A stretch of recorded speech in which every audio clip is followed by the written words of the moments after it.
Hi, welcome to my kitchen. Thank you for having us at your kitchen, Madeline. And before we start, let me just say thanks all of you for proceeding in this strange way. Welcome to my bedroom.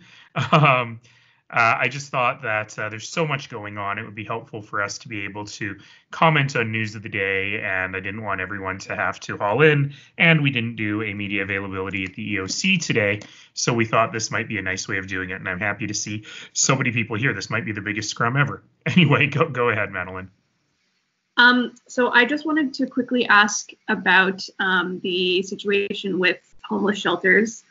I'm not sure if there's any updates on how the outbreaks in Calgary are going, but what's your take on how that whole process has gone in trying to protect the community and where things are at now? Well, I am deeply grateful that we did not end up with significant outbreaks in the homeless community, and I'm not aware of any such outbreaks on the horizon right now. I believe that we have a real opportunity right now to think about the entire homeless sector differently now that we've gone through this experience. I'd like to say, how about if we make a commitment that no homeless people ever go back to emergency shelter after the end of the pandemic? That we use this as an opportunity to really make Housing First in Calgary real and see if we can put people into much more appropriate housing.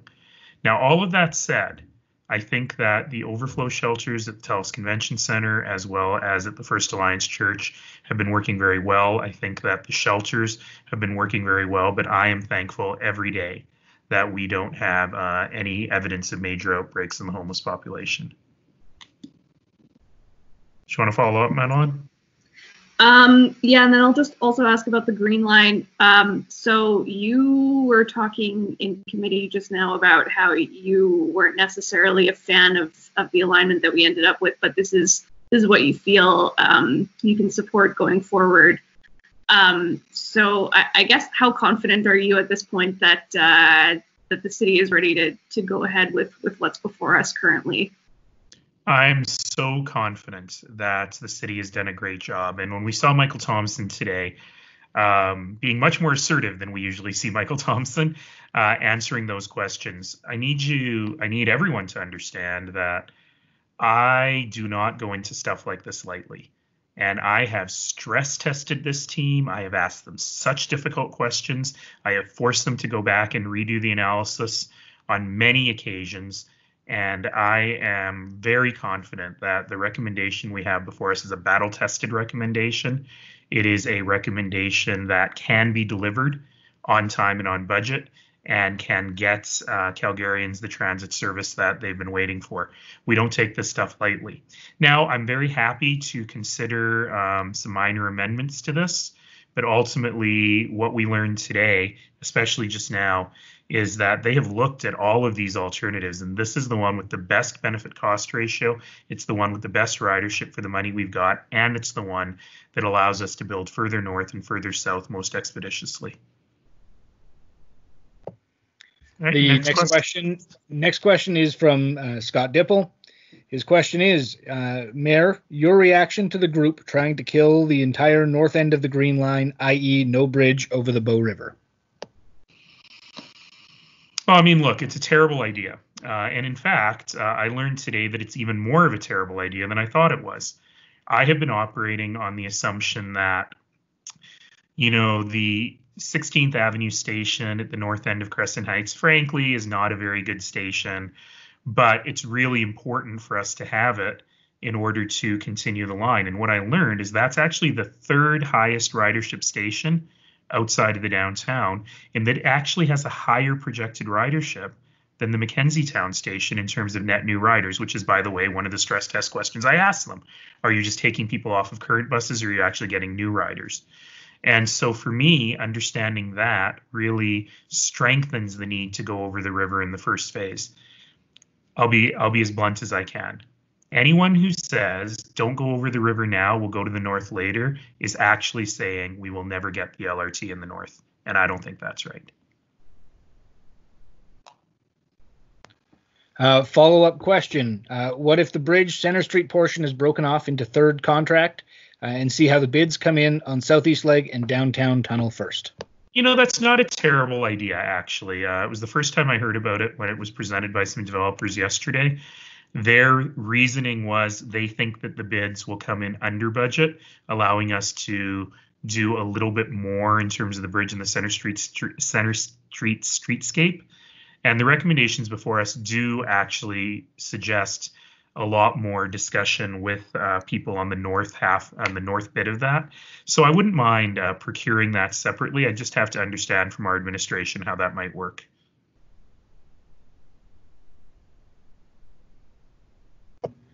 If there are additional questions, please share them in the chat. Text them to 403-333-2272 or raise your hand. The next question is from Jeff Slack. Hi there, can you hear me okay? Sure can, Jeff, thanks. Just wondering what your thought is. We just had the new numbers of the COVID cases come in. They're currently today. Yeah, there are just currently 377 active cases, 288 are in the Calgary zone. Just wondering your thoughts on, do you think we should move quicker into phase 2, considering the numbers have dropped significantly in the last few weeks? No, I don't think we should move any quicker. The province is talking about a move to phase 2 approximately 2 weeks from now, which to me makes sense. I think that's a logical time to do it because you want to make sure that you've had 2 weeks between phases. And so given that our latest phase was June 1, I wouldn't want to move much earlier than, say, June 12th on that. I think that makes sense. What we're really going to be pushing the government for, though, and I think they're making some decisions around that today and tomorrow, is to really understand what the targets are. And if we've got the targets clear, then it just becomes a mathematical question of whether we've met that or not. I'm still a bit nervous about about the active cases, I should say, in Calgary. They're a little higher than I would like, but by and large, it seems that Calgarians have been doing a good job on physical distancing. We knew the numbers were going to go up a little bit once we eased the restrictions, but they haven't seemed to have gone up an enormous amount. That's great news. We want to avoid that second wave as much as possible, but we also want to help some businesses get back to normal as well. So I'll just remind everybody that as restrictions get eased, the power to have more restrictions eased is in your own hands. And so I really want to remind Calgarians, do physical distancing as well as you can. Do that 2 meters or 6 feet or 36 mini donuts apart. And the one thing I'm not seeing enough of that I would like to see more of is mask wearing.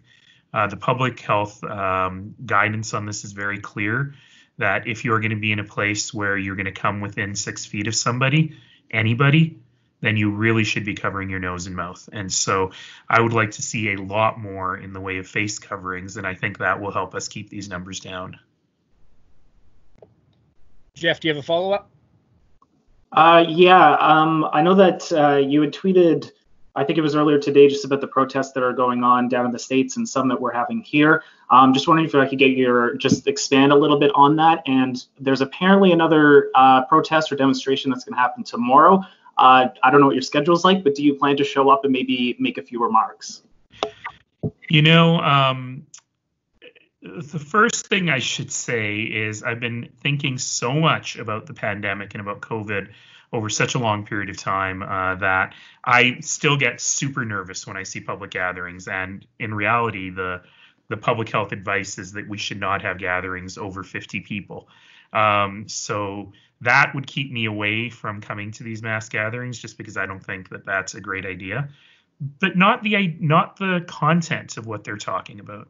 So as I said earlier today in my tweet, and I'll repeat, I've spent my life working on human rights for people to lighten the load that Langston Hughes talks about in his poem, What Happens to a Dream Deferred.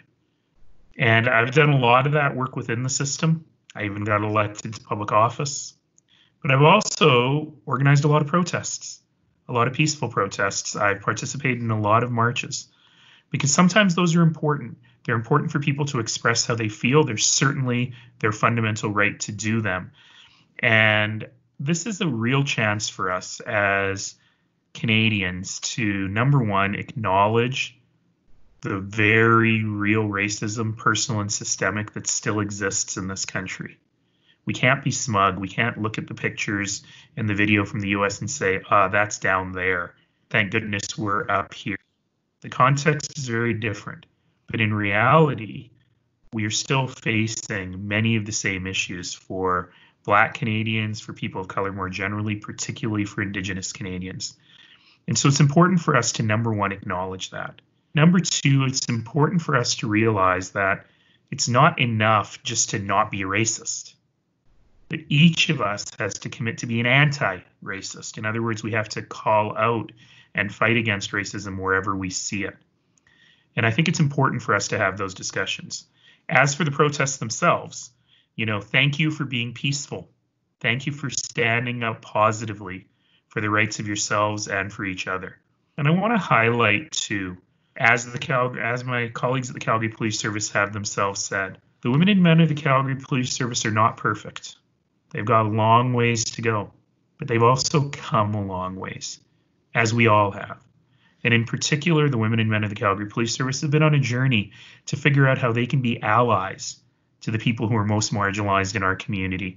And they continue to work on that journey just as every single one of us do.